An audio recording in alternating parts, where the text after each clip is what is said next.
Fortress Masada was originally constructed by Herod the Great between 37 and 31 BC. It was designed as a palace of sanctuary in case of a revolt.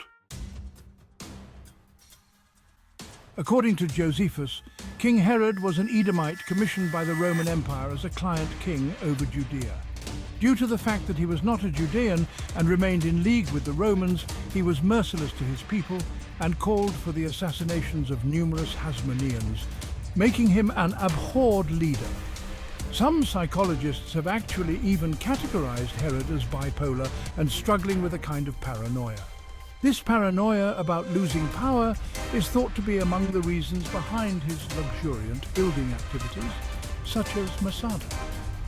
It is evident in the records of Josephus regarding the murder of a few of his sons, as well as the massacre of innocent young children in Matthew chapter 2. Fortress Masada signifies fortress in Aramaic. Based on recent archaeological evidences, the actual fortress lies on top of a cliff, with the leading edge 1,300 feet high and the back edge 300 feet high. At the top of the flat plateau, the primary complex was constructed and surrounded completely by a casemate wall and a number of protective towers.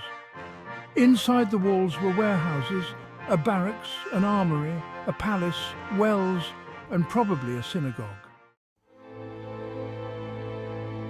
An exceptional example of the building expertise of Herod the Great, Fortress Masada is best known as the location where the Sicarii, a group of Jewish zealots, took over the Roman fort in 66 AD, and then in 72 AD, the Romans under General Flavius Silva laid siege to the fortress.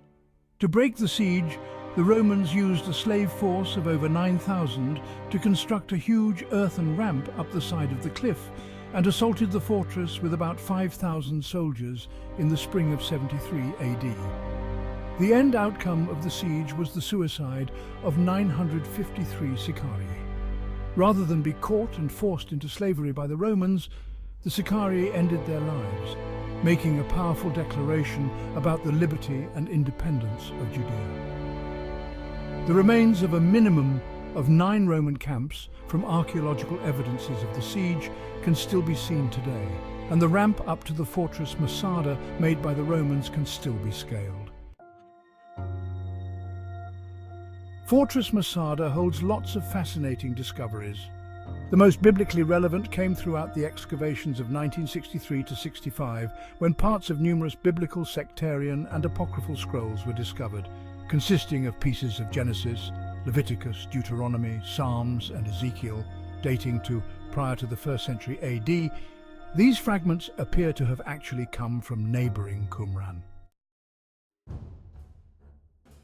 Today, the Jewish people are back in the land of Israel, and Fortress Masada represents something special once again. After almost 1,900 years from the fall of Masada, the State of Israel became a formal nation once again in 1948. As part of protecting the renewed land, all Israeli men and women are asked to serve a time in the Israeli Defense Forces, IDF.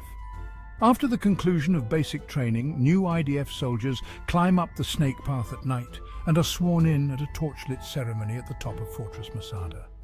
Their last declaration of the night before descending the mountain as an IDF soldier is "Masada shall not fall again."